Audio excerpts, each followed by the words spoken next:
Vamos a ver, iluminación, son 8.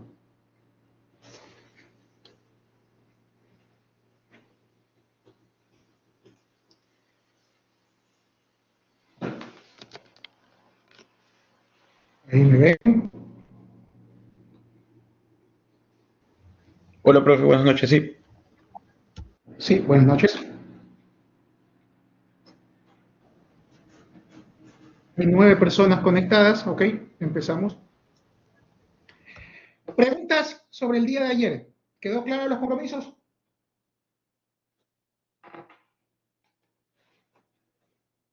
¿No hay dudas con el trabajo, con las ponderaciones de las actividades en la cual se van a realizar en cada una de las siguientes secciones? Y obviamente van a tener la puntuación final para poder pasar la materia. 70 puntos se pasa la materia. ¿Preguntas? No. Creo que eso está bien aclarado.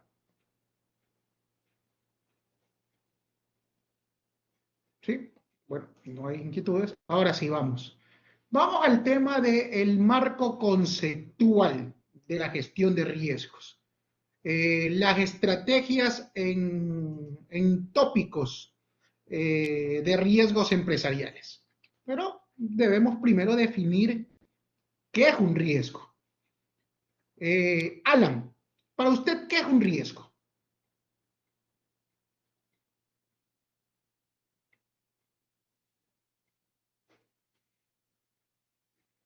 Bueno, eh, hola, buenas noches, profesor. Sí, buenas noches. ¿Sí me escucha? Buenas noches. Para mí, el riesgo es un evento, una probabilidad en que se pueda dar un evento o no. Es una probabilidad de que se pueda dar un evento, ¿ok? Probabilidad, evento. José Holmes,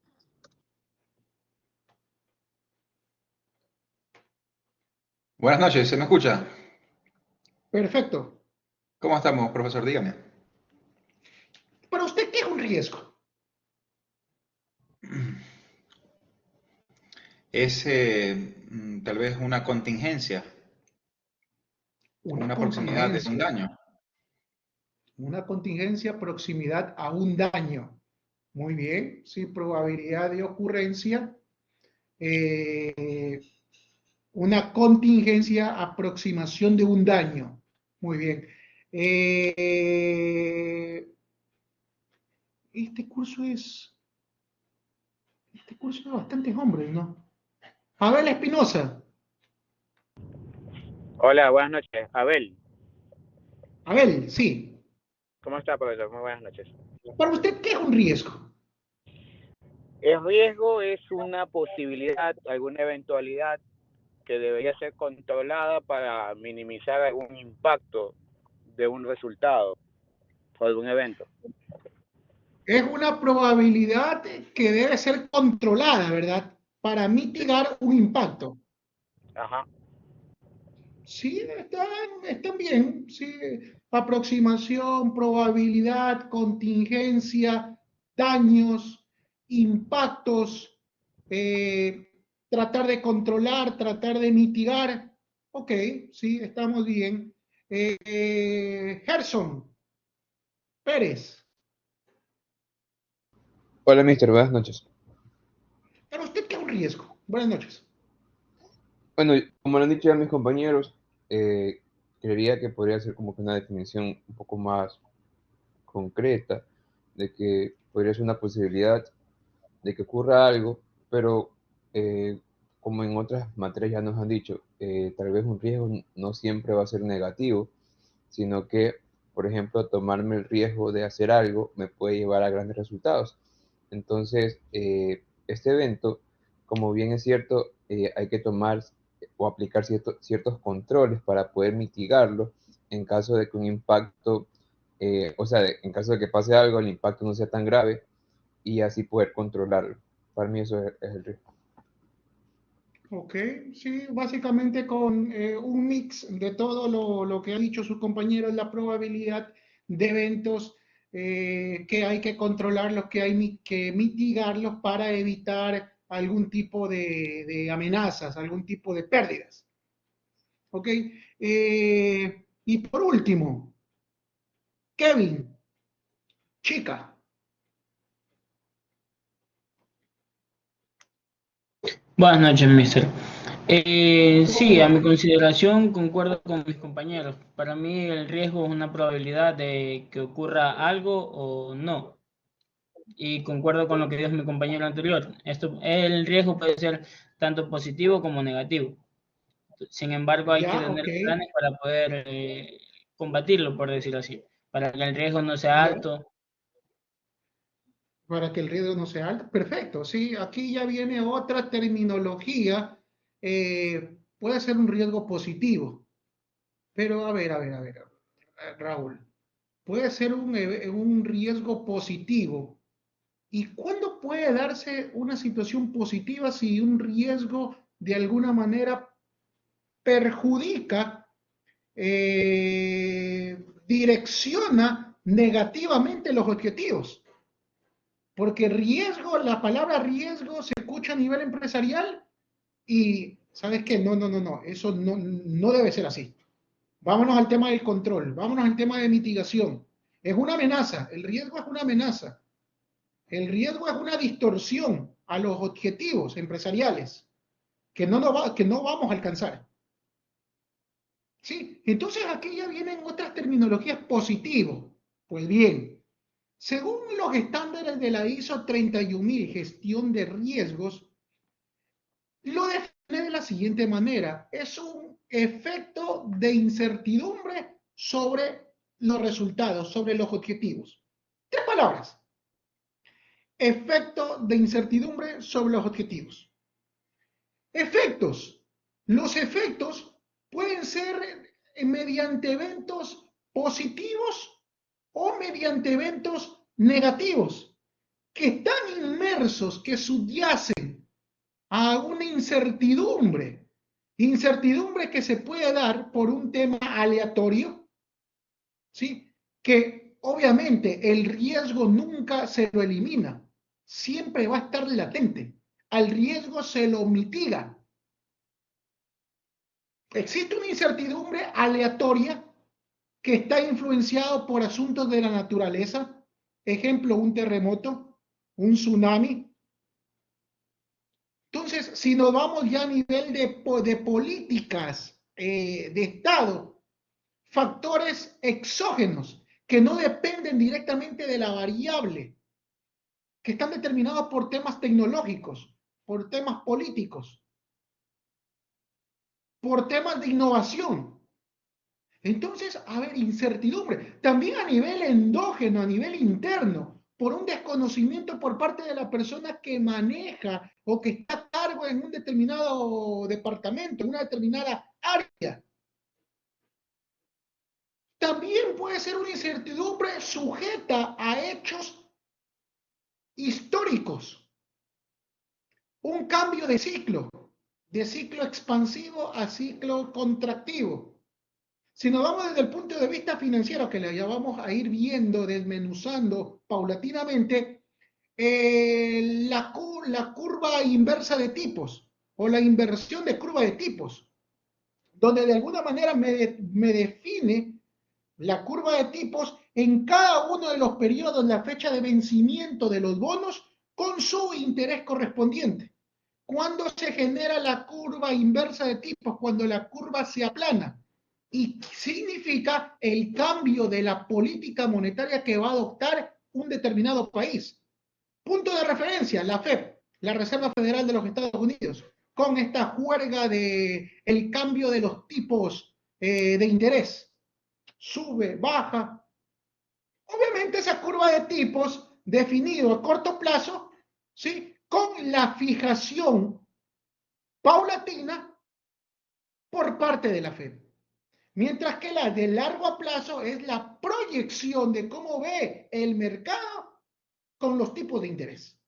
Entonces va a llegar un momento que la curva sí, de tipos presente, las de corto plazo, las que fija, las que induce la Reserva Federal, ¿sí? La Fed pueda bajar.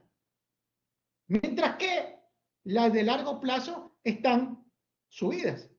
Entonces puede llegar a un punto de converger, se genera el plano de las curvas de tipo y llega a un tema de una política expansiva de crecimiento o una política monetaria de contracción va a deprimir, va a generar una economía deprimida. Entonces, todo eso a nivel de financiero, macroeconomía. Entonces, son situaciones que de alguna manera nos llevan a tomar cierto tipo de decisiones según los datos históricos. Ejemplo, la crisis inmobiliaria de Estados Unidos 2008 en Estados Unidos. ¿Qué conllevó a eso? Que los tipos de interés bajen a un 0%. ¿Para qué? Para incentivar, para dinamizar la economía, para estimular el crecimiento económico, consumo, inversión. Porque al bajar los tipos de interés se vuelve más apetecible por parte de los consumidores, por parte de los inversionistas, a solicitar fuentes de financiamiento. Porque el costo de la deuda van a ser ínfimos. Hasta que paulatinamente se va dando la política expansiva, va a variar. Va a haber un incremento de la demanda agregada, incremento de la renta fija, si estamos hablando de una política fiscal expansiva. Va a existir un incremento del consumo, del incremento de las inversiones, considerando la incorporación de los productos que pasan por un proceso productivo para evitar doble contabilidad. ¿A qué me refiero con esto? Inversiones. Todos los productos que se asocian para que construyan, que se originen nuevos productos dentro de la escala, en la escala productiva, en la escala de valor. Muy diferente para aquellas empresas que se dedican a la compra y venta de un producto final. ¿Por qué? La compra y venta de producto final, ¿dónde lo puedo medir? A través del consumo. Pero para aquellas empresas del sector de producción que compran productos, no necesariamente los productos o bienes al consumidor final, sino para construir nuevos productos. Ejemplo, maquinarias. Ejemplo, infraestructura. Ejemplo, materia prima, material de empaque, que yo no voy a comprar material de empaque para venderlo al consumidor. ¿Sí? Entonces, ¿cuál es el afán de eso? Evitar la doble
¿Me escuchan?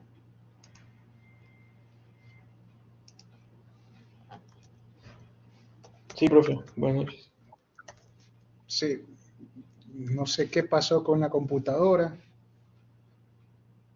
Se reinicia. Cambié de computadora, se reinicia. Este es mi tercer ordenador.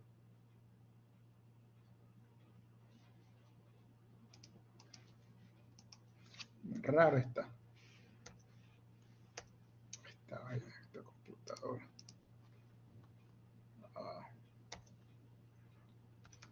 Webmail.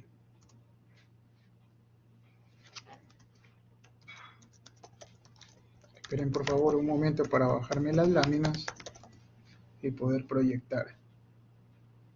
Nunca aprende de impuesto, problema, a ver cómo se llama esto, de riesgos. Grupo, presentación, gestión de riesgos.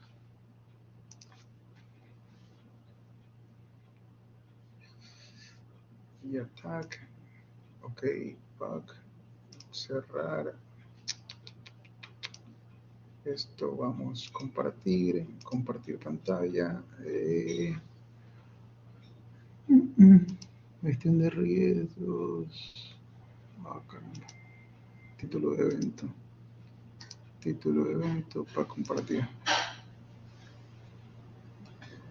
¿Visualizan?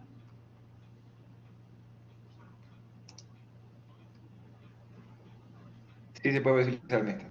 Sí, ok. ¿En qué estábamos? Se me cruzaron las ideas.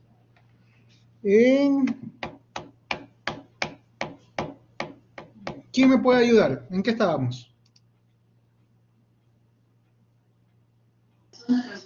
En estrategias de riesgo. En la estrategia de riesgos, ¿ok? Dábamos la definición de riesgos. ¿Sí? Una definición de riesgos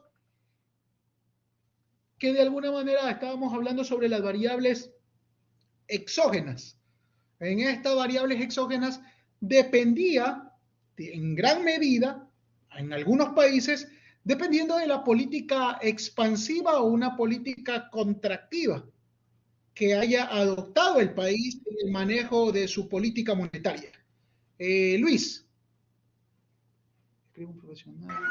Profe, usted hablaba algo de corto plazo y largo plazo. ¿Puede repetir esa parte, por favor? Corto plazo. Ya la curva de tipos. ¿Sí? La curva de tipos básicamente es un gráfico, ya lo vamos a ir viendo cuando se trate sobre modelo de análisis de datos. La curva de tipos básicamente son todos los títulos valores, en este caso específico los bonos, a su fecha de vencimiento con el interés plasmado en el bono que ha solicitado, en este caso como política monetaria no convencional en poner liquidez en el mercado. Con esa curva de tipos paulatinamente se va acercando a las fechas de vencimiento y obviamente aparecen nuevos bonos que se ponen en consideración en el manejo del mercado como rentas fijas. Pero aquí lo esencial es que en esa curva de tipos están los bonos a corto plazo y los bonos a largo plazo.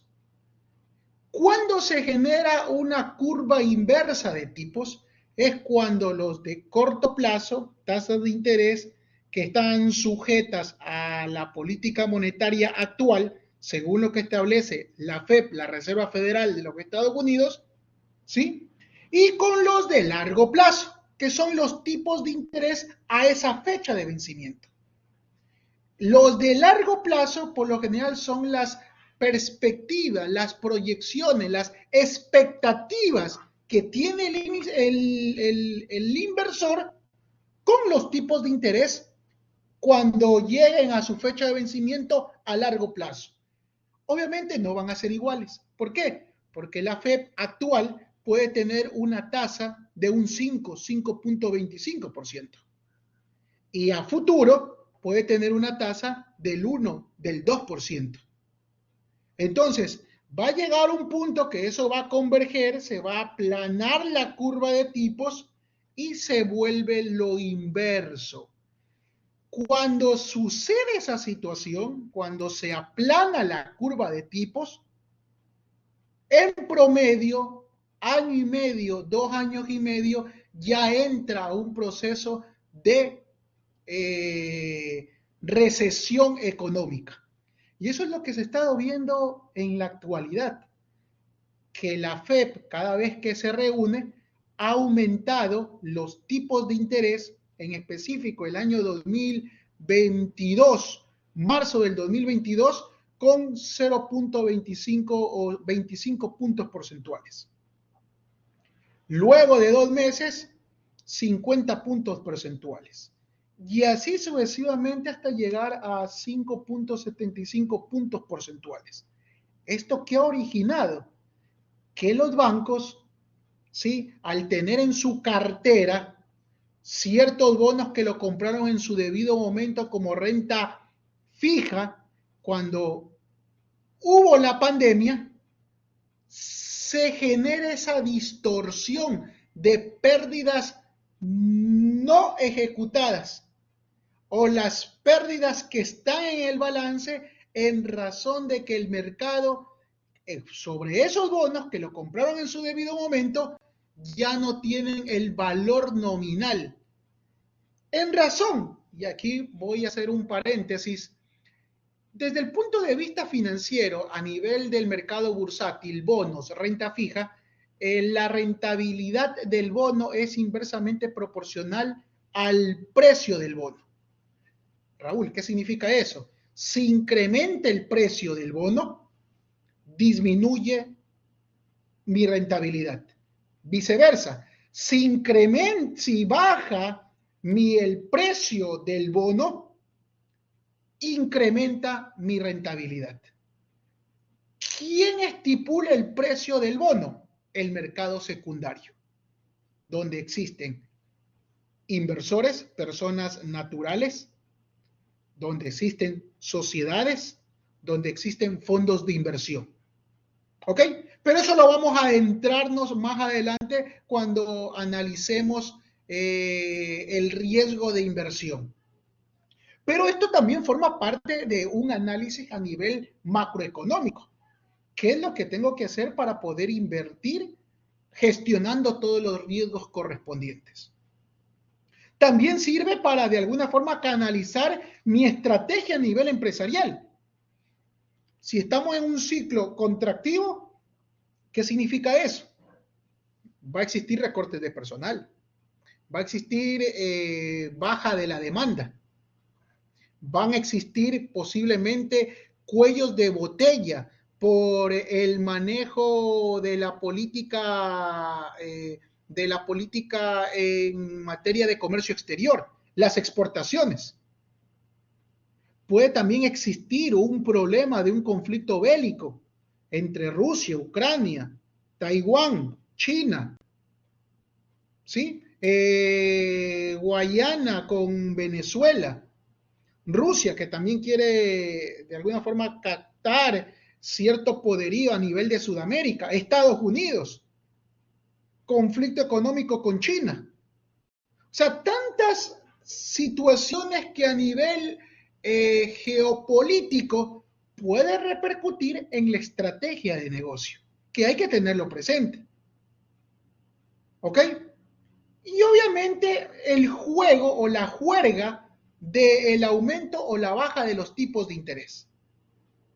¿Cuál es el afán de bajar los tipos de interés? Contrarrestar el efecto inflacionario. ¿Sí? ¿Cuál es el afán de incrementar los tipos, cuál es el efecto de incrementar los tipos de interés? Incrementar, contrarrestar el efecto inflacionario. ¿Cuál es el efecto de bajar los tipos de interés? En el punto preciso, si ya entramos a un efecto de recesión en la economía, en una economía deprimida, no existe un crecimiento, mucho más si estamos en estanflación. que es no crecimiento de la economía, pero el incremento inflacionario, lo que está viviendo Argentina. ¿Sí? Entonces ahí ustedes van a decir, sí, ok, pero más útil sería tener nuestra propia política monetaria. Sí, sí, porque nos permite jugar con el aumento, con la disminución de los tipos de interés y nos permite contrarrestar los efectos que pueden surgir al tema inflacionario. Pero también puede ser perjudicial en el mal manejo de la política económica y monetaria del país. Lo que está viviendo Argentina, el incremento de los tipos en un 80-90%, la inflación prácticamente ya en 120, 130 por ciento. ¿Y por qué incrementan los tipos? No es para contrarrestar el efecto inflacionario. Ya cuando ya sube los 2 dígitos, ahí ya estamos hablando de una economía que trata de escudarse y evitar la fuga de capitales. Pero todas estas situaciones lo vamos a ir viendo ya en un análisis a profundidad macro de cómo orientar nuestras inversiones a través de la macroeconomía y conjugado con la estrategia de Ichimoku que se lo utiliza en mercados occidentales. Pero lo ponemos en la mesa. ¿Por qué lo hemos puesto en la mesa? Porque sencillamente está atado a esta incertidumbre. Entonces, una toma de decisión puede estar sujeto a una incertidumbre. ¿Que va a afectar a los resultados? Sí. ¿Los resultados dónde está determinado? En el plan estratégico, en los planes operativos. Recordemos, el plan estratégico es a largo plazo. Un plan estratégico que tiene conceptualizaciones básicas a nivel de qué lo que va a permitir alcanzar la empresa en un periodo de largo plazo. Y entre eso debe estar una misión, la razón de ser de la empresa, una visión, lo que proyecta hacer la empresa en el periodo que decide implementar, desarrollar, supervisar, vigilar ese plan estratégico. Un plan estratégico inamovible. Raúl, ¿cómo es inamovible? Es a largo plazo. Pero para eso tengo que desarrollar los planes operativos en cada una de las áreas a corto plazo. Vámonos al tema del plan estratégico. Misión, visión, objetivos estratégicos a largo plazo. ¿Qué es lo que yo quiero alcanzar? Crecimiento económico, productividad, ¿sí? Mejora en la calidad, eficiencia, eficacia, ¿sí? A largo plazo. ¿Qué es lo que quiero alcanzar? Misión, visión, objetivos estratégicos. Ejes estratégicos, el engranaje que me permite cumplir los vectores estratégicos y a su vez alinearse a la misión de la compañía para proyectarnos a la visión, lo que queremos ser en el periodo determinado. Esos ejes estratégicos, por ejemplo, eficiencia, eficacia, productividad, que de alguna forma se asocian a los objetivos, pero los objetivos son macro, ¿sí? Los objetivos son macro. Pregunta, ¿qué es lo que quieren alcanzar? Que ya lo vamos a ir viendo, ya vamos a desmenuzar. Y el engranaje de los vectores estratégicos, pero el vector estratégico debe estar encasillado en un pilares estratégicos. Pilares que de alguna forma determina, estos son mis direcciones. Y de esas direcciones los vectores, las estrategias. Y de esa estrategia, ahora sí me voy a encasillar, necesito un plan operativo. El plan operativo es a corto plazo, por departamento. Ese plan operativo, ¿qué debe de cumplir? ¿Qué quiero alcanzar? ¿Cuándo lo voy a alcanzar y cuánto me va a costar para alcanzarlo? 3 preguntas básicas en formulación de objetivos operativos a cada una de las áreas. ¿Qué quiero alcanzar? ¿Para qué? Para medirlo lo que teníamos en ejes estratégicos. ¿Y cómo se mide? Mediante los KPI, los Key Performance Indicator, los indicadores de desempeño. ¿Qué quiero alcanzar? La meta, eficacia. ¿Cuándo lo voy a alcanzar? El periodo de tiempo que me permite valorar si estoy cumpliendo operativamente a nivel de corto plazo esas actividades. ¿Y cuánto me va a costar para alcanzarlo? Eficiencia, el uso adecuado de los recursos. Y recordemos, uso adecuado de los recursos está asociado a la productividad. ¿Qué es la productividad? La productividad se mide en términos de eficiencia sobre un factor o sobre un recurso. Productos, desarrollo, ¿qué es lo que he utilizado para el desarrollo de esos productos? Y sobre eso significa que soy productivo y a su vez, si soy productivo, soy eficiente. ¿Cómo se lo mide? Con el cociente entre el volumen de producción versus los recursos que recurrí para generar esa producción.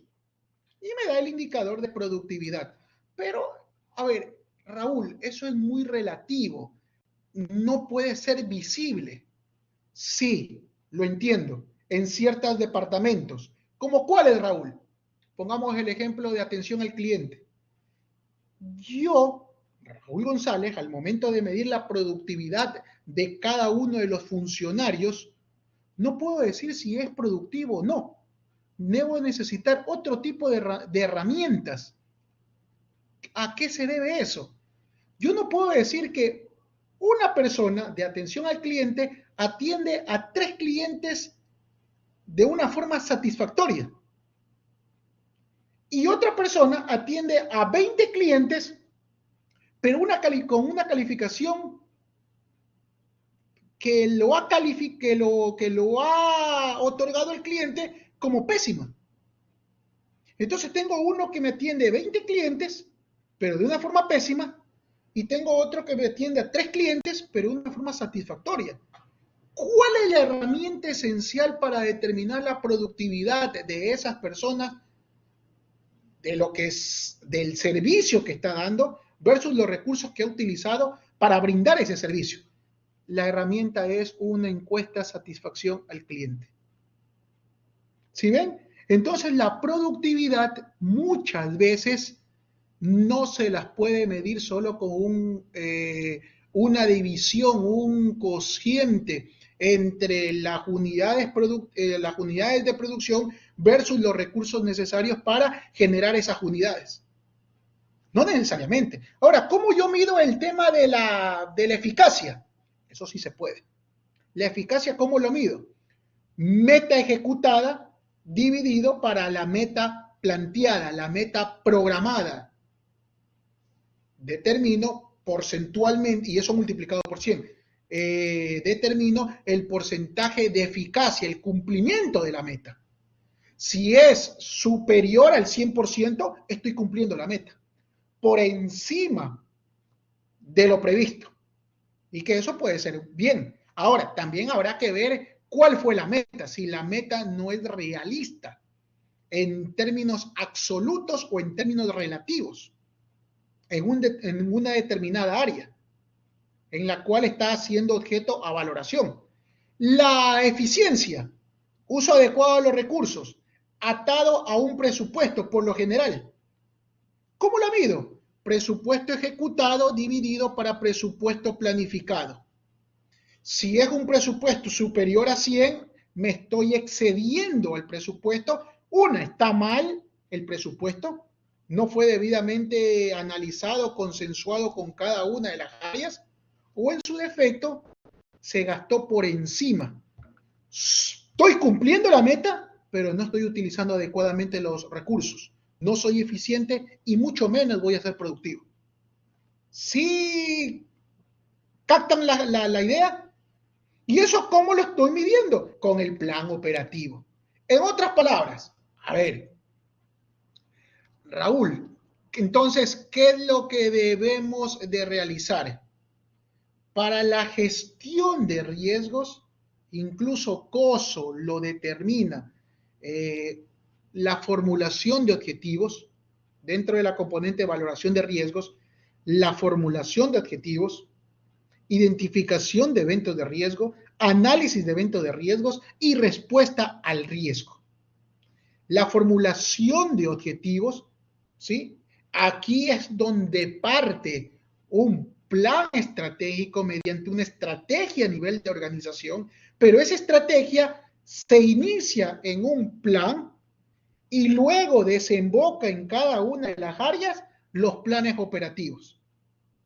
Si yo estoy cumpliendo los planes operativos, automáticamente, sí, paulatinamente, conforme pasa el tiempo, voy cumpliendo las actividades, los vectores estratégicos, y de esos vectores estratégicos cumpliendo los objetivos y obviamente proyectándome a lo que he determinado al día de hoy, que es la visión. ¿Qué es lo que quiero hacer? Carlos. ¿Cómo está, profe? Buenas noches. Usted había mencionado que usando un poco de feedback, ¿no? Que para las estrategias de riesgo tenemos variables exógenas y variables endógenas, ¿verdad?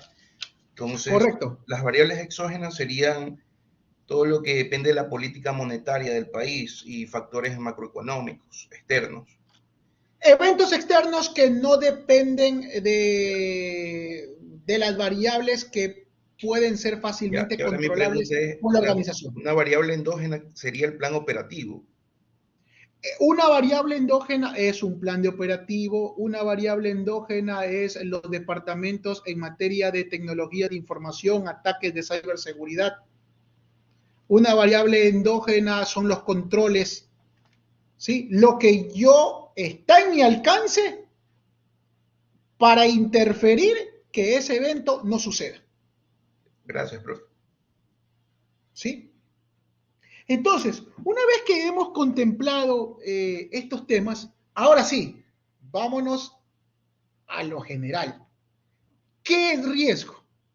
Riesgo es un evento de incertidumbre sobre los resultados. Evento puede ser positivo o puede ser negativo. Incertidumbre por una toma de decisiones. Incertidumbre por un desconocimiento por parte de la persona que está ejecutando esa actividad de gestionar riesgos. Una incertidumbre aleatoria, producto y efecto de la naturaleza. O una incertidumbre según la base histórica, hechos históricos que han sucedido. Y ahí estamos mencionando un hecho histórico, la crisis financiera del 2008, Estados Unidos. Otro evento histórico, la pandemia, marzo del 2020, donde la FED de los Estados Unidos, la Reserva Federal de los Estados Unidos bajó los tipos a 0%, 16 de marzo del 2020, y comenzó a subir los tipos 17 de marzo del 2020. ¿Sí? Son eventos que suceden. ¿Sí? Ahora, otro de los puntos, incertidumbre. Otro de los puntos, vamos a los objetivos. Los objetivos que tiene la organización, enmarcados en planes operativos, planes estratégicos. El plan estratégico a nivel macro, lo que quiero hacer a largo plazo. Es inamovible. No es que el otro año lo podemos, es inamovible. Lo que se puede cambiar, la flexibilización del cambio de los objetivos o de los parámetros o del estándar de lo que es lo que yo quiero lograr, la meta, eso sí se puede cambiar, pero a nivel de corto plazo. Corto plazo estamos hablando de un año. ¿Dónde está eso? En los planes operativos. Entonces, efecto de incertidumbre sobre los resultados.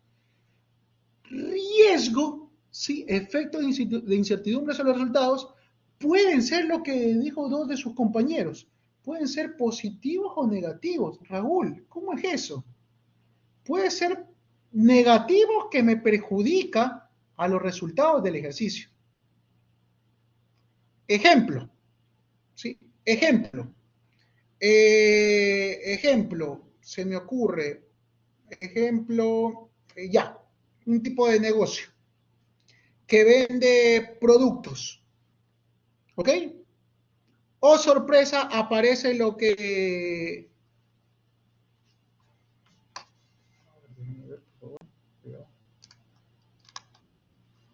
Alex. No sé si está grabando. Alex. Sí, podría ser, por ejemplo, como un riesgo positivo en una empresa. O sea, pero es que no sé si es positivo eso, pero es una empresa de manufactura ya, y entonces yo decido invertir en tecnología. ¿Ya? Entonces, como que la reducción de la mano de obra podría minimizar el costo de los salarios. Podría la reducción de la mano de obra, eso sería su objetivo. Claro, pero ahí es como, ok, yo me arriesgo a implementar una nueva tecnología. Ya, no, el riesgo ahí, a ver, el objetivo es sistematizar los procesos. Ahora, Eso, en esa sistematización de los procesos se pueden presentar diferentes tipos de riesgos. Entre los riesgos más relevantes, la ralentización del servicio al cliente. Ese es un riesgo negativo. de la tecnología. La disminución de los ingresos. Eso es un riesgo negativo. Ahora, un riesgo positivo es que al momento que usted está implementando la tecnología, le puede agregar un valor agregado dentro de sus productos en referencia al mercado. ¿Por qué? Porque está reduciendo los costos de producción.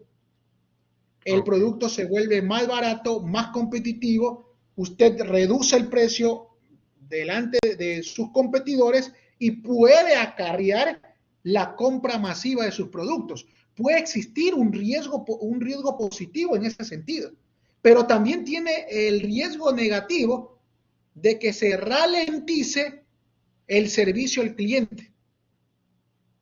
¿Sí? Solo con el objetivo de sistematizarlo. Ok. ¿Ok? Gracias. Eso sí, sería en manufactura. Vamos al tema de objetivos. Ahora, vámonos a nivel macro. Un riesgo negativo, lo que estamos viviendo en la actualidad, vacunación. ¿Ok? La vacunación. La vacunación, la única forma de mitigar, en caso de que venga uno de estos desadaptados, pasen por la empresa y pongan una bomba. Eso que va a generar daños materiales. ¿Qué puede ocasionar con esa explosión?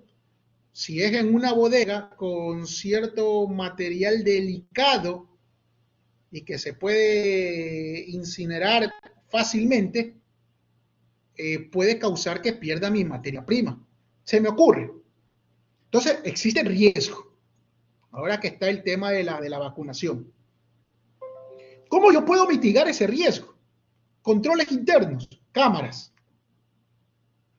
Pero las cámaras, veo al desadaptado, explota, incluso puede morir, porque se le puede explotar la bomba en las manos del desadaptado y no pasa nada. O veo todo el trayecto y nadie dice nada, las autoridades no hacen nada. Entonces, ¿es un control que lo puedo mitigar? Sí lo puedo mitigar, pero ya estamos a otra escala, que la delincuencia ya no da tregua. ¿Ok? Entonces, ¿qué es lo que tengo que hacer con ese riesgo? transferirlo. ¿Ok? Porque no lo puedo mitigar. ¿Cómo lo mitigo? Con controles internos. Uno de los controles internos, las cámaras. Otro de los controles internos, puedo 24 horas pagar a un guardia de seguridad, pero vienen los adaptados, lo matan al guardia de seguridad, no ha pasado nada. ¿Sí? Entonces, ¿qué es lo que tengo que hacer? Es textualmente lo que dice, no sé quién lo dice, a ver, Abel, tener seguro de instalaciones y mercaderías. Y eso forma parte de las respuestas al riesgo. ¿Qué es lo que tengo que hacer? Transferir ese riesgo. ¿Cómo lo transfiero? Mediante una entidad que asuma ese riesgo. ¿Cómo? Una póliza de seguro. Una póliza de seguro de incendio, una póliza de seguro de robo. ¿Ok?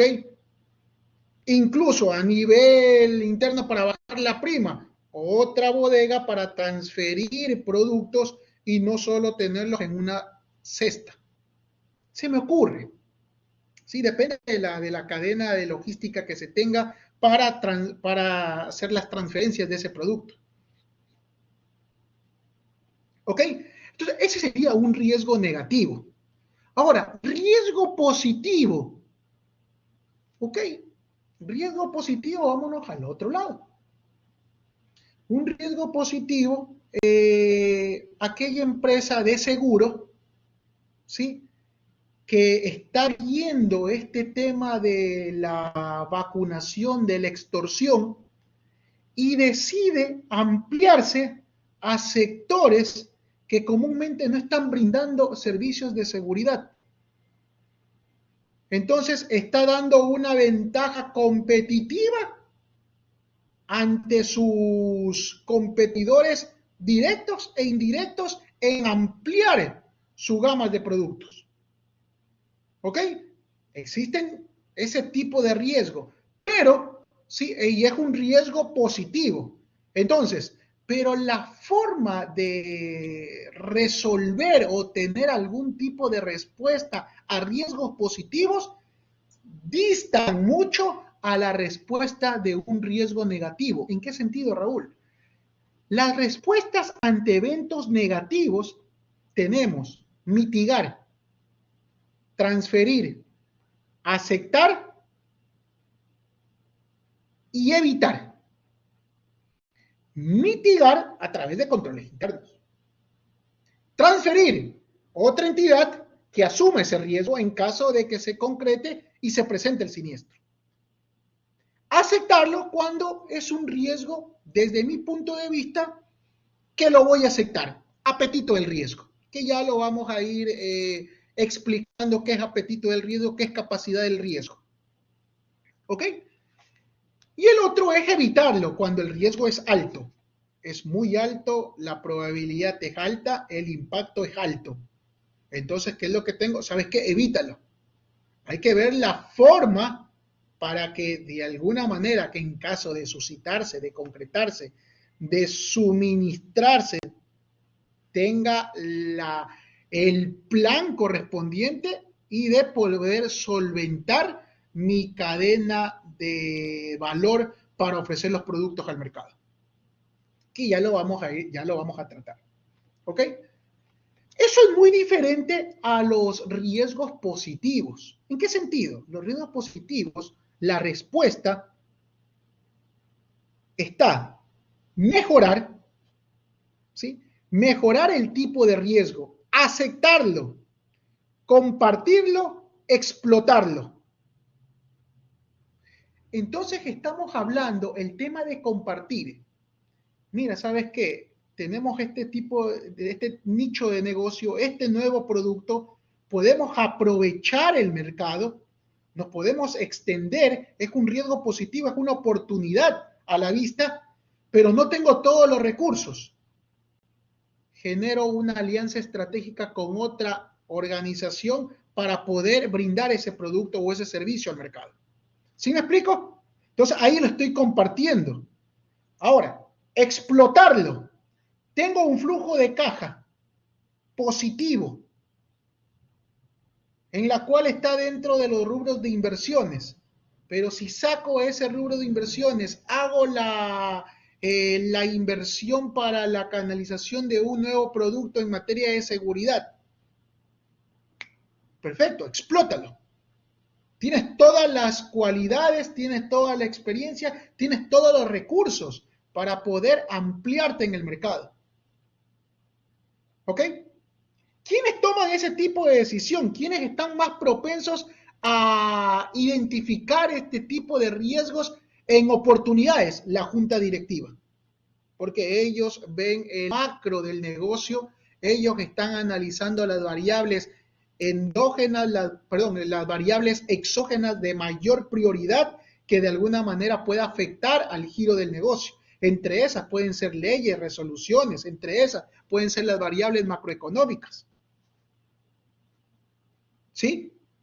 Entonces, ahí nosotros estamos ya distinguiendo cómo ve el riesgo los órganos de supervisión, los órganos de gobierno, directorio, y cómo ven los riesgos los roles de la segunda y tercera línea de defensa, que son los departamentos que ejecutan el control, los departamentos que vigilan, que supervisan el control, que actúan en calidad de cooperadores para gestionar riesgos, para evaluar el control interno, que se estén cumpliendo los programas. Y por último, la tercera línea de defensa, que es auditoría y la auditoría, que básicamente es el que sirve como un aliado a los órganos de gobierno para dar un pronunciamiento de seguridad a la organización. ¿Ok? Seguridad razonable.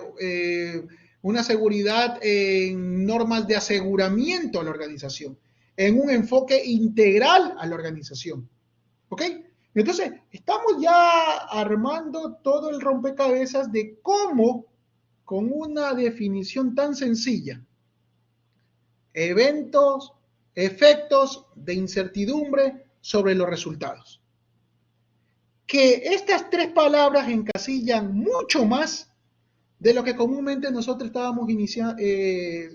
habíamos conceptualizado desde el inicio. ¿Qué era un riesgo? Es una probabilidad de un evento que me puede dañar a la organización. Es una incidencia negativa que me provoca daño a los objetivos. Es una probabilidad de ocurrencia que en caso de concretarse me afecta negativamente a la organización. ¿Sí? No necesariamente. También puede existir riesgos positivos. Ahora, lo primero y lo fundamental, ¿sí? No es irse a los riesgos positivos, es irse a los aspectos negativos. Una vez que se controle, se vigile adecuadamente los tipos de riesgo negativo, ahora sí nos vamos al otro plano, el plano de identificar las oportunidades de mejora, de expansión, de compartir en caso de darse algún tipo, en caso de darse algún tipo de decisión de compartir ese riesgo positivo. ¿Ok? Preguntas.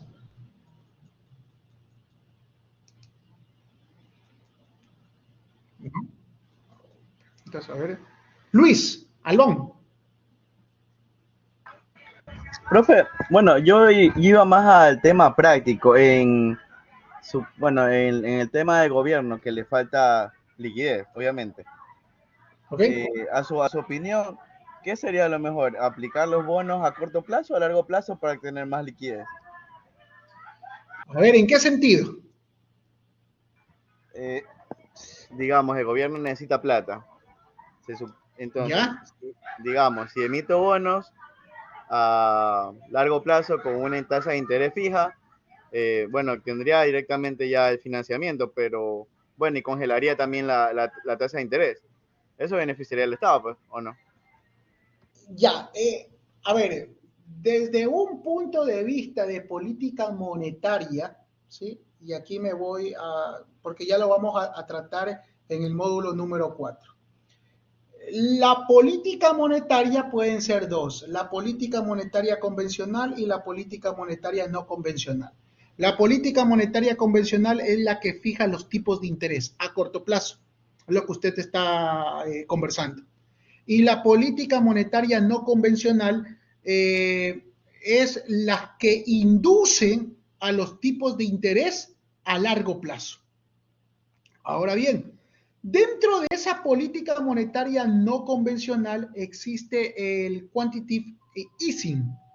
¿Qué significa el quantitative easing? Por su acrónimo anglosajón, es la flexibilización cuantitativa.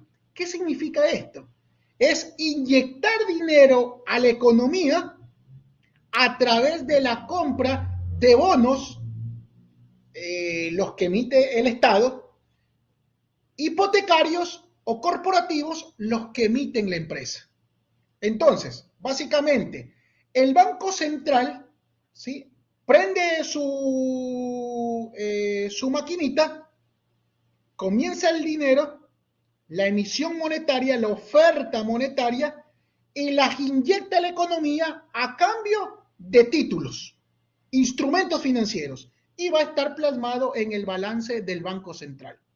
El objetivo del Banco Central, ¿sí?, entre otros, aparte del crecimiento económico, es controlar la inflación y controlar el desempleo en una economía. ¿Ok? Si ya entendemos eso, ahí es cuando, por políticas monetarias no convencionales expansivas, han inyectado tanto dinero en la economía que puede surtir un efecto inflacionario, porque disminuye mi poder adquisitivo por parte del consumidor, por parte del empleado, a través de los índices del precio del consumidor, de los índices del precio de la producción. ¿Qué quiere decir con eso? Que un billete, hace 10 años compraba 5 artículos. Hoy en día, ese mismo dinero, ese mismo billete, solo compra 2 artículos. El encarecimiento de la vida, el encarecimiento de los productos, que no compensa con los efectos de incremento salarial. ¿Ok? Si ya hemos entendido ese punto, ahora bien, eso es cuando uno tiene moneda propia. Ecuador tiene una moneda que no es de Ecuador, es de los Estados Unidos de Norteamérica.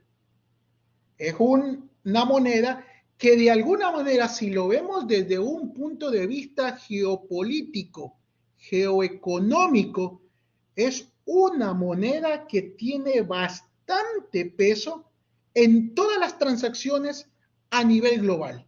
Entre esas, sirve como una moneda refugio en caso de incidentes de países que están en la pelea en demostrar quién tiene el poderío económico.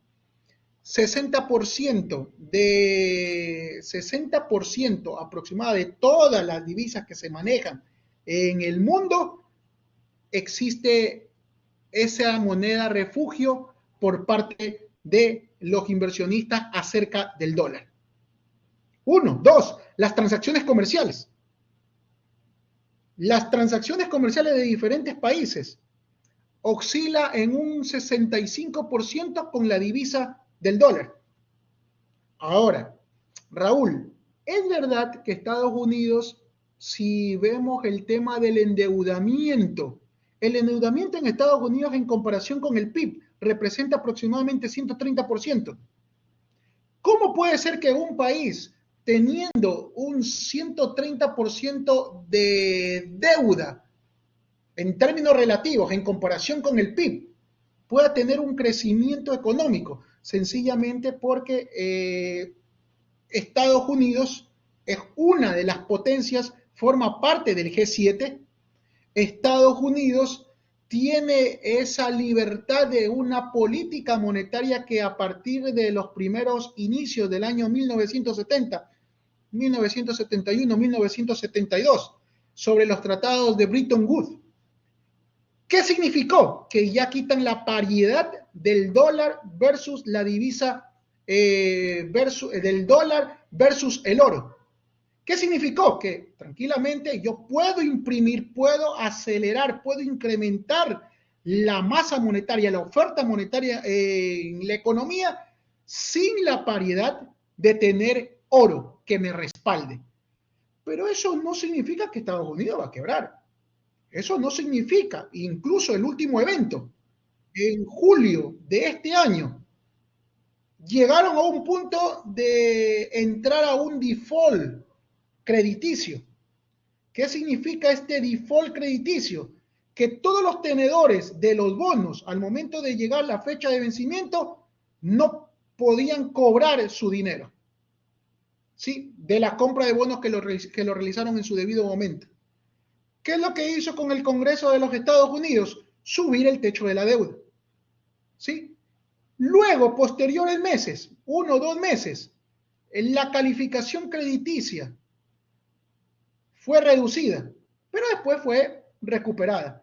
Entonces, estamos hablando que el dólar actual es una moneda refugio, es una moneda que de alguna forma permite respaldar, permite transaccionar no solo en Estados Unidos, sino a nivel global. ¿Ok? Entonces Estados Unidos tiene su propia política. Ecuador no tiene su propia política. Entonces, ¿qué es lo que podemos optar? Sencillamente con el tema de las tasas de interés. El tema de fluir ese torrente de liquidez no a segmentos de consumo, sino en segmentos productivos, como por ejemplo, corporativo, por ejemplo, empresarial, por ejemplo, pymes. Incentivar al microempresario, pero incentivarlo no con tasas de interés altas. Abrir la economía, ¿ok? Incentivar mediante una política fiscal. ¿Política fiscal en qué sentido? Inversión pública o reducción de la tasa impositiva orientada, ¿sí?, a la canalización del incremento de empleos, de la producción, de la demanda agregada, del incremento de la renta fija. En otras palabras, orientarnos a un ciclo expansivo. Pero la única forma de lograrlo es hacer una reestructuración. ¿Por qué? Porque se han presentado otro tipo de inconvenientes. Ya le voy a dar el paso a Alex. Uno de los inconvenientes que se vive en la actualidad, aparte, es la inseguridad. Pero no solo estoy hablando de la inseguridad física, sino también de la inseguridad jurídica por el mal uso de las acciones de protección, de las garantías jurisdiccionales, acciones de protección, medidas cautelares, el mal uso del habeas corpus, entre el habeas data, entre otras, que hacen de que los inversionistas no lo vean atractivo, ¿sí?, al país, porque no se sienten seguros de que el día de mañana les puede cambiar las reglas de juego, y a su vez que un funcionario X por una justicia, que ya sabemos el caso que se ventila en los tribunales, bueno, este es público, el caso Metástasis, donde la justicia, donde aquellas personas que deben de velar por el cumplimiento de lo que dicen las leyes, la Constitución, los reglamentos, la norma, están asociados a actividades criminales. Entonces, eso a nivel país, a nivel de inversor, no lo vuelve muy atractivo. Otro de los puntos también, a ver, Argentina, a pesar de tener su propio peso argentino, que se ha venido de más a menos, ha generado una hiperinflación e incluso con un poder, con una pérdida de poder adquisitivo diario hasta tener al punto de 3, 4 cotizaciones sobre su divisa, que ya la está regulando Milei. Tienen un mercado bursátil activo. Colombia tiene un mercado bursátil activo. Perú tiene un mercado bursátil activo. Brasil tiene un mercado bursátil activo. Ecuador, ¿cuál es el mercado bursátil? Renta a la larga, renta fija. ¿Sí? Entonces, hay que de alguna forma nivelar todo ese torrente de liquidez, orientarlos o incentivar en la generación de instrumentos financieros al mercado, no solo al sector financiero, sino al sector económico. Hay que regularizar las políticas correspondientes en la conducción de la captación, sistema financiero, y colocarlo al sector productivo. Hay que verificar técnicamente, corregir la fijación de los tipos de interés que sean justos y que de alguna manera genere un valor agregado al crecimiento económico y no solo al crecimiento financiero, como por ejemplo la metodología que pueda identificar el tema de las tasas, los costos de captación, costos de operación, riesgos asociados a la colocación de ese crédito y la rentabilidad. Si nos vamos al tema del riesgo, el riesgo que debe estar encasillado al tipo de cliente según su perfil conforme a los datos del historial crediticio, la puntuación crediticia. Si es un cliente moroso, mayor tasa de interés. Si es un cliente que está al día en sus obligaciones, menor tasa de interés. ¿Sí me explico? Eso ya lo vamos a ir viendo a nivel de detalle, pero a eso se orienta su inquietud. ¿Alguna pregunta? No sé quién me hizo la pregunta. Hay que diferenciar la política monetaria. Pero creería que falta voluntad política. Alex.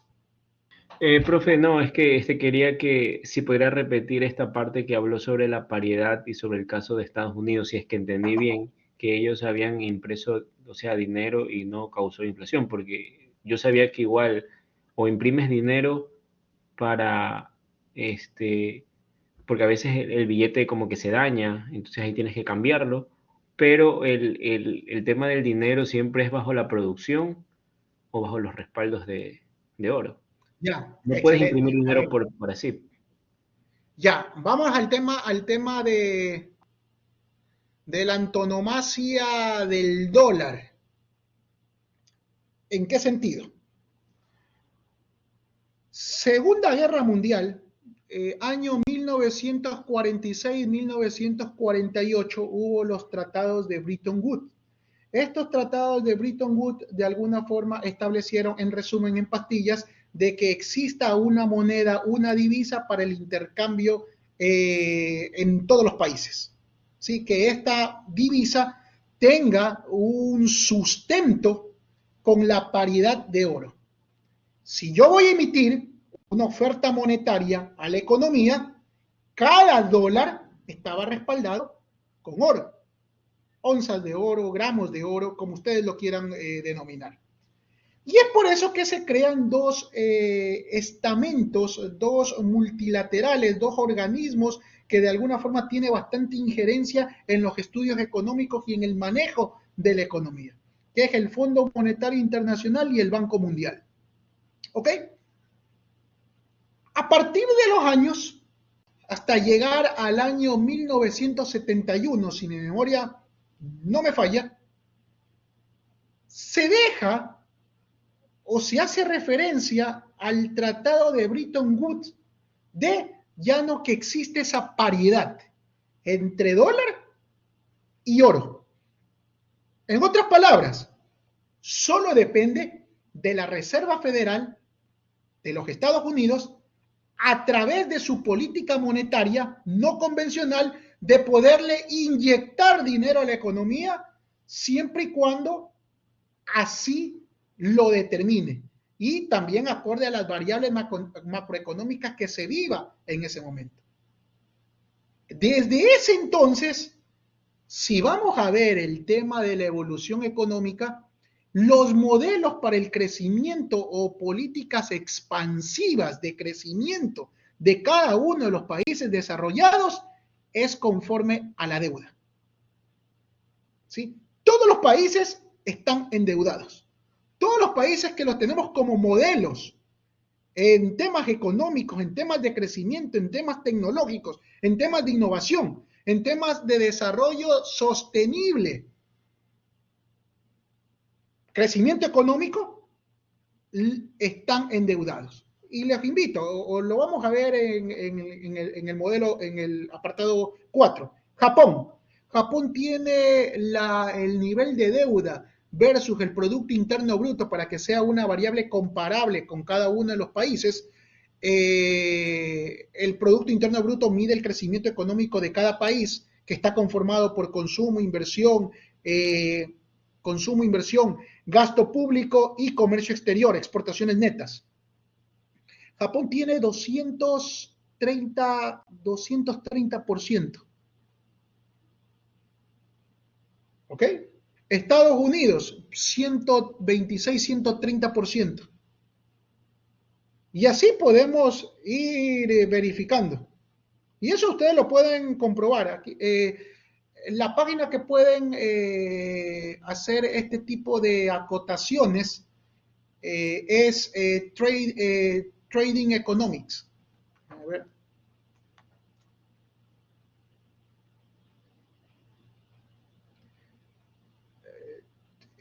Sí, Trading Economics. Ustedes pueden ahí ver. ¿Ok? Entonces, a partir de ese año, 1970, 1971, 72, sí, a inicios del 1970, se quita esa paridad entre dólar y euro. ¿Qué significa o qué dio apertura? Pon dinero en la economía, en otras palabras, enciende la maquinita y comienza a poner circulante en la economía. ¿Ok? Alex. Mister, pero eso solo con el dólar, ¿verdad? Porque obviamente eso no resultó en Argentina. A ver, ya, eso es muy buena pregunta. Eso es con el dólar. En otros países el respaldo está acorde a los lineamientos o las políticas de ese país. ¿Sí? Podemos ahí nombrar el tema del euro, ¿sí? De la Unión Europea. Podemos hablar el tema de Venezuela. El respaldo era el petróleo. Pero ¿qué es lo que pasó con el petróleo? Todos conocemos. Prácticamente hicieron ventas anticipadas del petróleo, comenzaron a poner mucho circulante en la economía, más otros temas políticos que generaron algún tipo de desinversión en el país y ahuyentaron a los inversionistas cuando se comenzó la expropiación. ¿Ok? Pero ya eso ya son otros temas que de alguna forma conllevó a lo que el día de hoy se vive en Venezuela. Alex. Pero entonces eso sí quiere decir que gran parte del acierto de que se maneje bajo una política monetaria en Estados Unidos es que la gente va a invertir a Estados Unidos. Porque si fuera el caso de que no fueran a invertir a Estados Unidos, fuera lo mismo que Venezuela o que Argentina. Ya, muy buena pregunta. A ver, si nos vamos desde un punto de vista de que si es la política económica que ha adoptado Estados Unidos la adecuada, va a haber ciertas controversias. ¿En qué sentido? El crecimiento económico de un país, o el crecimiento económico de un país está dado por el propio crecimiento, ¿sí? Uno de los factores. Ese propio crecimiento está respaldado mediante el PIB, el Producto Interno Bruto. El Producto Interno Bruto contempla lo que les mencionaba, el consumo, ¿sí? Las ventas al retail, la percepción del consumidor, las inversiones por parte de las empresas de generar nuevos productos agregadores de valor para poderles dar a los consumidores, el gasto público que permite incentivar, ¿sí? Cuando está deprimido el sector empresarial, también que permite abrir campos a beneficios del sector empresarial y para que exista el consumo por parte del consumidor. Y por último, la balanza comercial. Balanza comercial que exista más exportaciones de lo que se importa. ¿Ok? Eso es el crecimiento económico. Luego vamos al tema de la inflación. El control correspondiente de la tasa inflacionaria que puede vivir el país. ¿Ok? Que no sea una inflación de 2 dígitos, que tenga ese control. ¿Cómo yo lo controlo? Con los tipos de interés, a través del Banco Central. ¿Cómo? Mediante la política monetaria convencional y la no convencional, lo que les explicaba. ¿Ok? Luego otra componente está el tema del endeudamiento. ¿Sí? El endeudamiento básicamente es que el Estado dé facilidades al sector empresarial, dé facilidades a la gente. ¿Para qué? Para que existan infraestructura que permita transportar adecuadamente los bienes, los servicios, y con ese destino de liquidez, de alguna manera permita dinamizar la economía. ¿Ok? Pero obviamente, si el tipo de deuda no es a inversión y es a gasto público, ese tipo de economía va a estar condenada al endeudamiento, y lo que estamos trasladando es a nuestras generaciones los problemas que se están viviendo en la actualidad. Hay que diferenciar inversión, gastos de inversión y gasto corriente. Gasto corriente, pago de sueldos, pago a los proveedores. Gastos de inversión, infraestructura. ¿Ok? Y por último, ¿sí? Para medir el crecimiento de una economía, de un país, estamos hablando del tema de el empleo. Verificar los porcentajes adecuados de la población económicamente activa. Verificar si esos activos productivos, la gente que tiene un determinado parámetro para poder iniciar sus labores, están en goce de sus servicios, no están en subempleo, están en pleno empleo. ¿Sí me explico? Todo eso se puede medir el crecimiento del país. Ahora, Estados Unidos, el PIB, uno de los más altos de la región, ¿ok? Controlan la inflación a pesar de que el año 2008 pasó por una crisis, a pesar de que en el año 2002 hubo el tema del ataque terrorista, donde el mercado bursátil cayó, 2008, luego 2020. A pesar, es una economía estable, es una economía que de alguna forma le permite o le apetece a los inversionistas ir a colocar su dinero. Y eso lo vemos en el mercado bursátil, Wall Street. ¿Sí? Pero también depende mucho del nivel de cómo nos orientamos a ese crecimiento económico. Nos orientamos a ese crecimiento económico mediante el endeudamiento. Si nos vamos a Estados Unidos, obviamente tiene la facilidad. ¿Cuál fue la facilidad? A partir del año 1971, con la derogatoria de la paridad entre el dólar y el oro. Comenzaron a imprimir dinero, poner más dinero en la economía. La oferta monetaria, este es otro punto. La oferta monetaria es la liquidez en la economía. ¿Ok? Y tiene diferentes agregadores, que comúnmente se denominan los agregadores monetarios. Los agregadores monetarios es el M1, el M2, el M3. ¿Cuál es la diferencia? El nivel de liquidez que se tiene a corto plazo. El M1 es el efectivo y los depósitos a la vista. El M2 es el M1 más los depósitos a plazo y más los instrumentos de ahorro.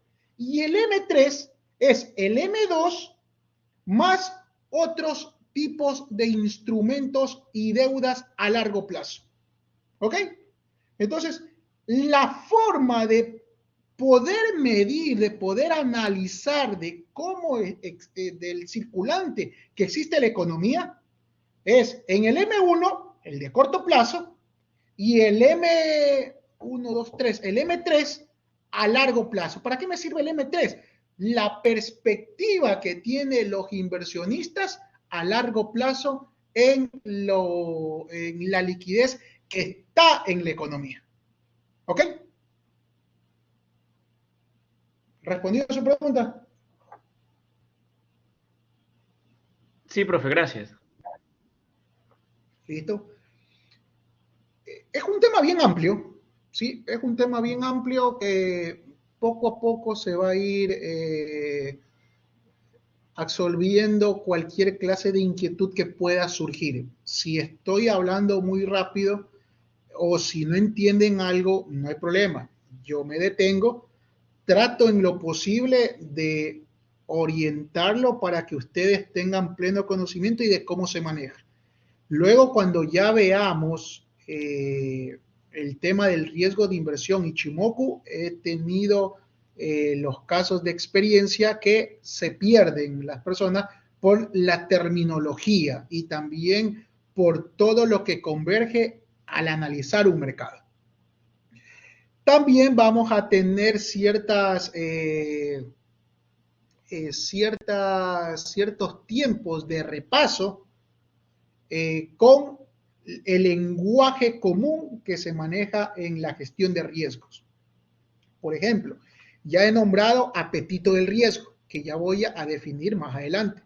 Ya he denominado capacidad del riesgo, pero más adelante vamos a conceptualizar otros tipos de terminologías, como por ejemplo, cuando se hace el mapa de calor y cómo yo voy a determinar si es un mapa de calor con conservadurismo, agresivo o neutro.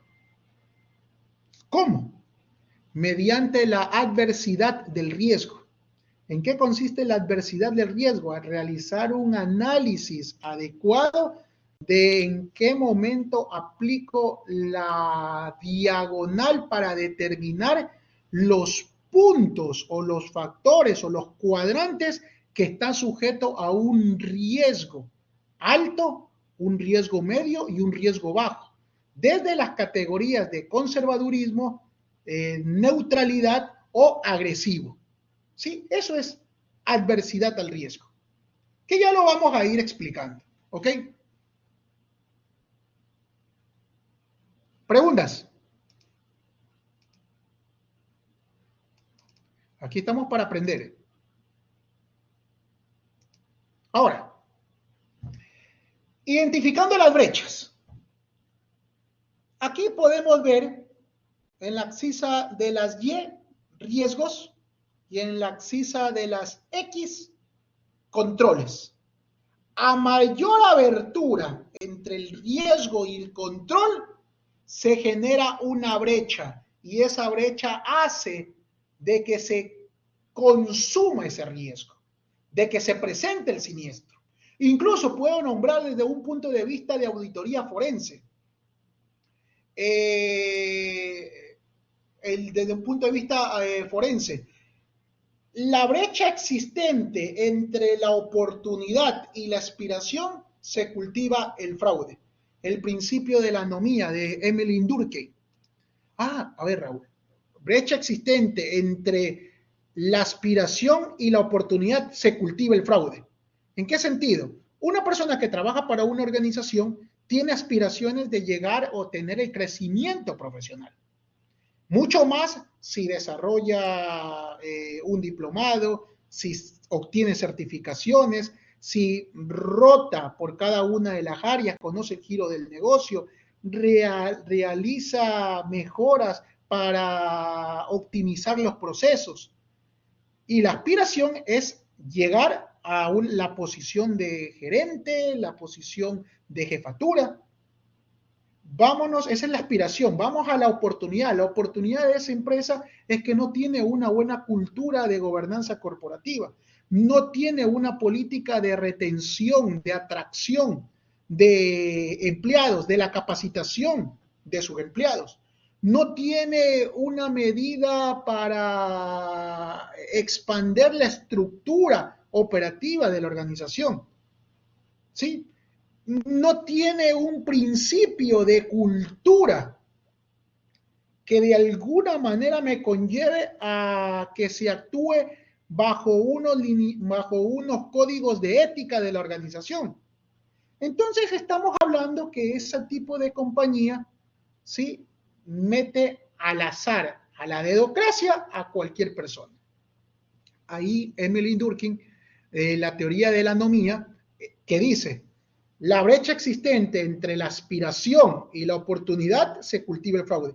Es más propenso esa persona a que cometa un fraude. Ahora, desde el punto de vista psicológico, no ha existido un estereotipo para determinar a aquellas personas que cometen el fraude, qué es lo que les ha motivado.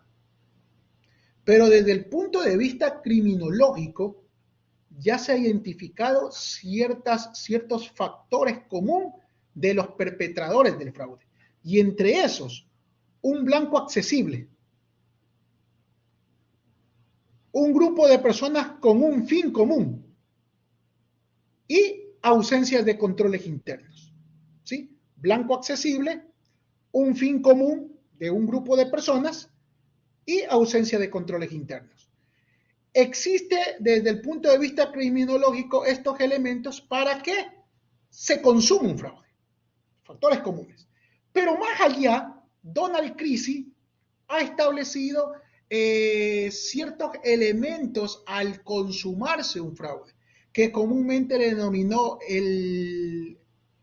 la pirámide del fraude. La pirámide del fraude contempla la presión, oportunidad, racionalización. Presión por parte del perpetrador al cometimiento de un fraude.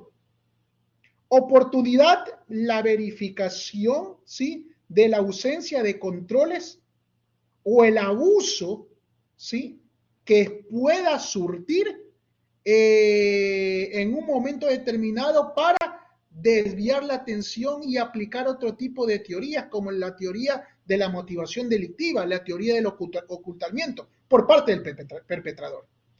Y por último, la racionalización, que no es más que la justificación del acto. Hoy en día, ciertos doctrinarios, ciertos académicos, ciertos eruditos en materia financiera forense, le han determinado o le han agregado un cuarto elemento que ya no es la pirámide del fraude, sino es el diamante del fraude. Y le han agregado el elemento de capacidad.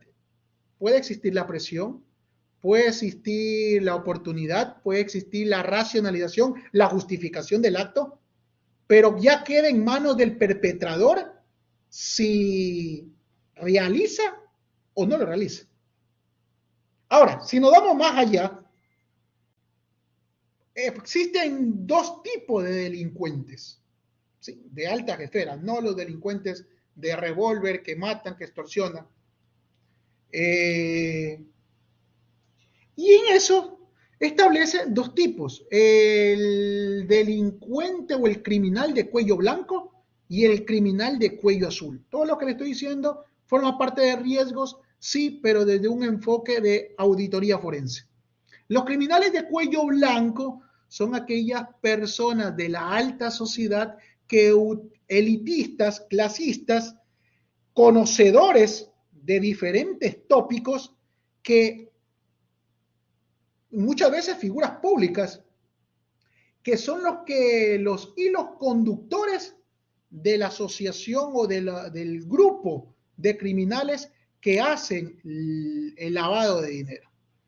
Y los criminales de cuello, en cambio, son profesionales que reciben órdenes por parte de los criminales de cuello blanco. Entre los criminales de cuello azul están básicamente las profesiones de los doctores, medicina, de los abogados, de los contadores. ¿Ok?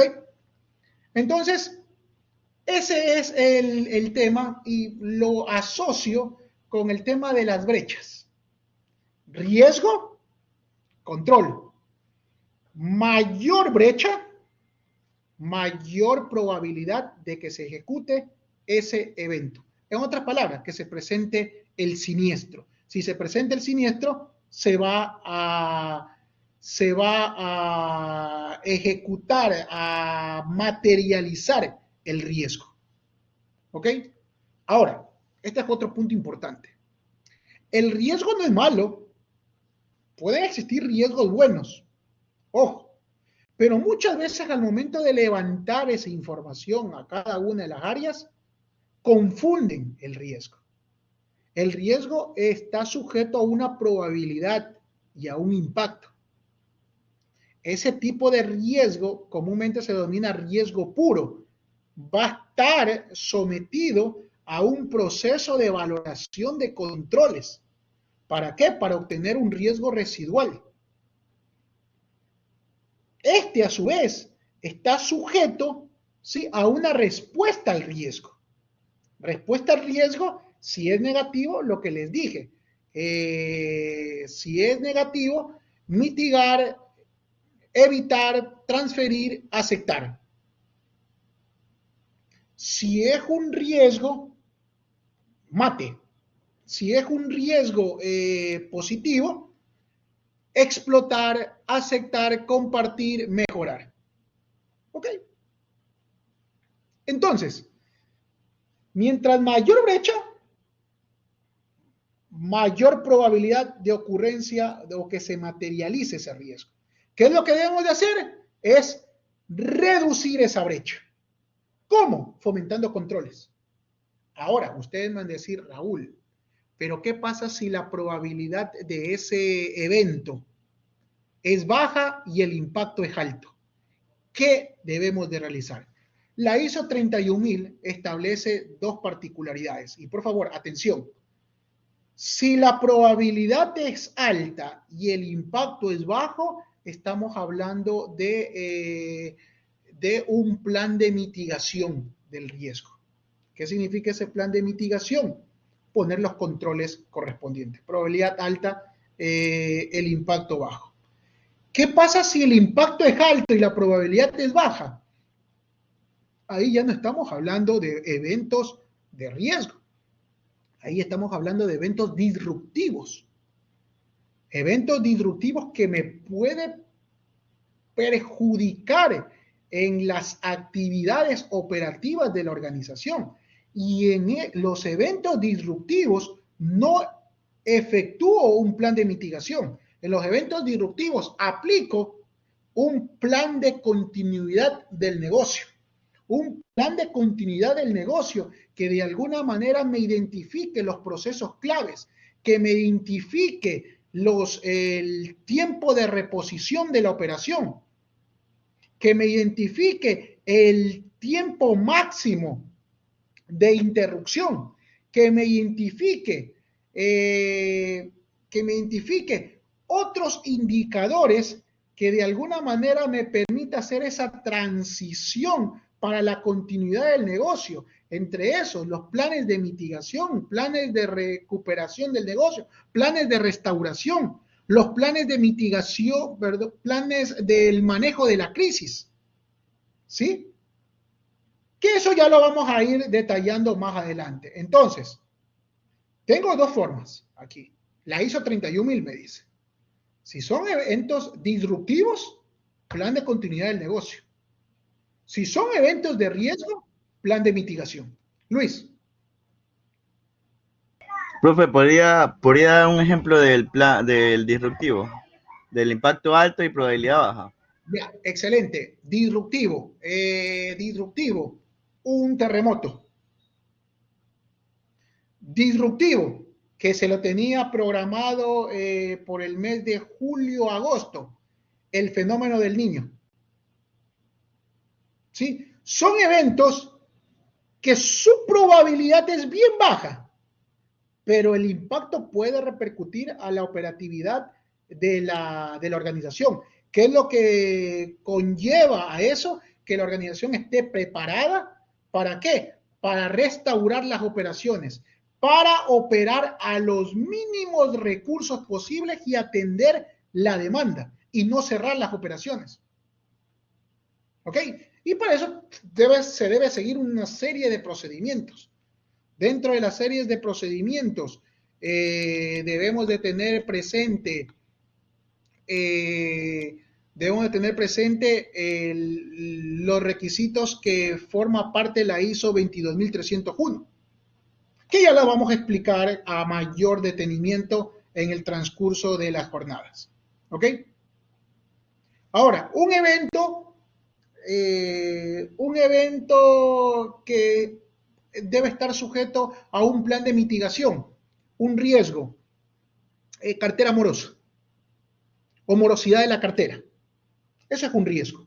Duplicidad de pagos. Ese es otro riesgo. ¿Sí? Productos deteriorados. Ese es otro riesgo. ¿Cómo yo puedo mitigar ese riesgo? A ver, cartera morosa.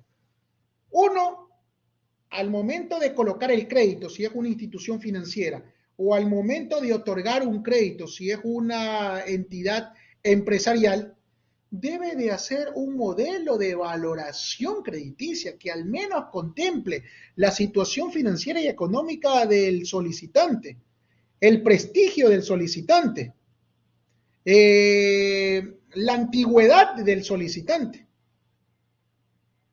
¿Ok? 3 componentes. Y de esas 3 componentes puede segregarse en diferentes tipos de indicadores.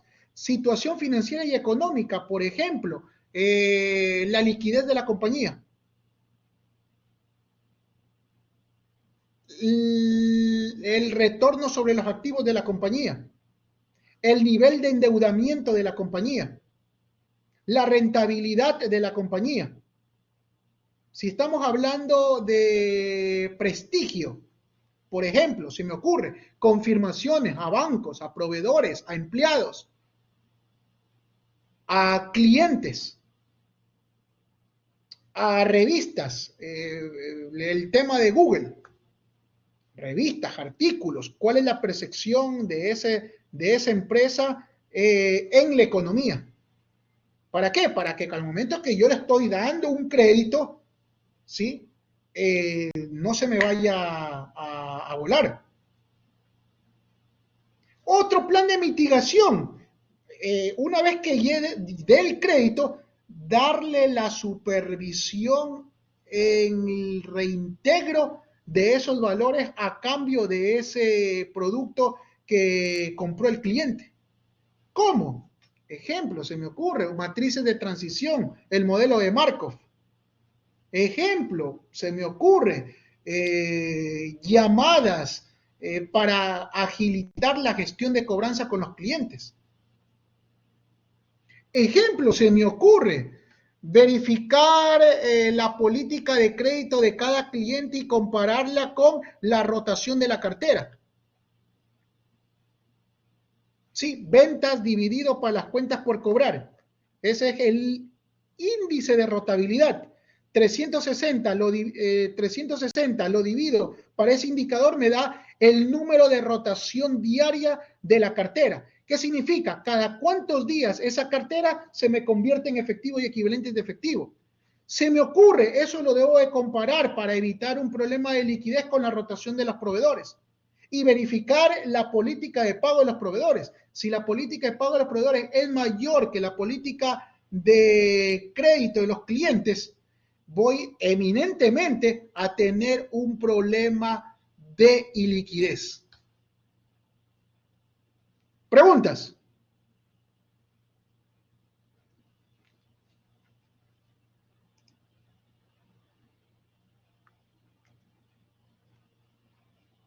¿Preguntas?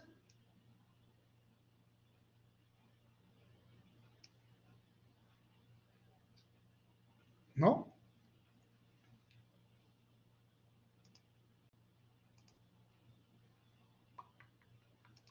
Hasta ahora, ¿se han entendido? Vamos, remediación de brechas. ¿Cuál es el proceso o el objetivo de remediar esas brechas? Reducirlas. ¿Cómo? Incrementando controles o reduciendo los eventos de riesgo. Pero ojo, los eventos de riesgo están sujetos a una probabilidad y a un impacto. No es que yo de brujo, de mago, digo la probabilidad es alta y el impacto es alto. No, pasa por un proceso. Un proceso, uno, explicar la metodología, ¿sí?, de la gestión de riesgos. La otra, una introducción, una charla introductoria de cuál es la metodología, cuál es el alcance, cuáles son los objetivos de dicha metodología. El otro, una mesa de trabajo para la identificación de riesgos mediante un diccionario de riesgos. La otra, una selección de los riesgos que están asociados al negocio, al departamento, al proceso. Luego, sobre esos riesgos, determinar la probabilidad del impacto, no por parte de una persona, sino por las personas asociadas a la identificación de ese riesgo del departamento. ¿Ok? Alex. Mister, una consulta. Estos conceptos, esta como gestión y todo lo que ha mencionado sobre el tema de riesgos, controles, brechas, sí, o sea, también se lo podría ver en el sector público. A ver, muy buena pregunta. Ya, pero mi segunda pregunta es porque siento que a veces los controles en el sector público hace que ya todo se vuelva como medio burocrático. Y tal vez ahí se saltan mucho el sentido común. Entonces como que, no sé, ahí no tengo bien claro cómo sería en el sector público. Ya, vámonos al tema reglamentario, normativo. El sector público, el órgano que controla, supervisa los recursos a las entidades públicas es la Contraloría General del Estado. La Contraloría General del Estado, el proceso de auditoría lo conlleva a normas gubernamentales de auditoría. Esas normas gubernamentales de auditoría no es más lo que en su debido momento fue las normas ecuatorianas de auditoría. El sector privado ya esas normas ecuatorianas de auditoría quedaron derogadas. Ahora son las normas internacionales de auditoría y aseguramiento. En sí, es la misma normativa adaptada a las necesidades públicas, pero de ese tiempo. No han sido modificadas hasta el día de hoy. Pero lo bueno que la Contraloría General del Estado hizo hincapié a cierta estructura de la valoración de control interno. ¿Qué lo asocia? ¿Sí? Interesante, por componentes y cada una de las componentes, subcomponentes de lo que determina COSO. COSO, dentro de las componentes de valoración de control interno, está ambientes de control, está valoración de riesgos. De valoración de riesgos, si estamos hablando de COSO RM, formulación de objetivos, identificación de eventos de riesgo, análisis de eventos de riesgos y respuesta al riesgo. Luego vámonos a las actividades de control, información y comunicación y supervisión y monitoreo. Cada una de esas componentes se segrega, cita en sus secciones, y en esas están las subcomponentes y determina cuáles son los pasos a seguir. Ahora, por el mes de febrero, si mal no recuerdo, el acuerdo 036-037 de la Contraloría General del Estado hizo una actualización a la forma de valorar el control interno mediante esa estructura. Está correcto.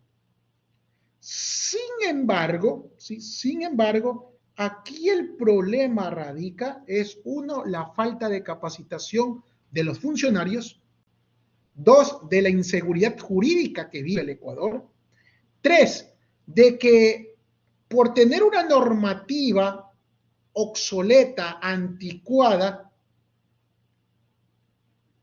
cuya vaguedad se ha quedado en solo los parámetros de auditoría sin considerar la importancia relativa. ¿Qué significa importancia relativa? La auditoría, el auditor, lo focaliza a la significatividad. Y ahí vemos que en unos casos de presuntas irregularidades altas de millones se hacen los de la vista ciega, y otras de 5.000, 80.000, 100.000 sí existen determinaciones. Aparte de esto ya es más derecho público, derecho privado. Derecho público es lo que expresamente está determinado en la ley. No puedo hacer ni más ni menos. Es lo que me dice la ley. Muy diferente a derecho privado. Derecho privado es siempre y cuando no violente lo que me dice la ley. Puedo hacer mucho más.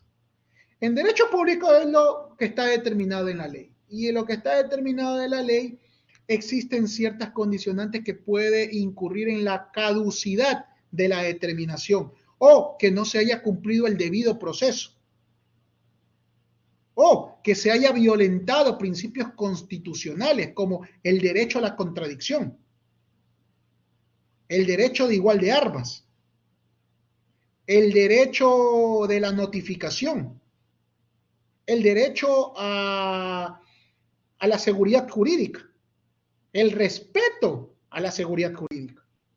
¿Ok?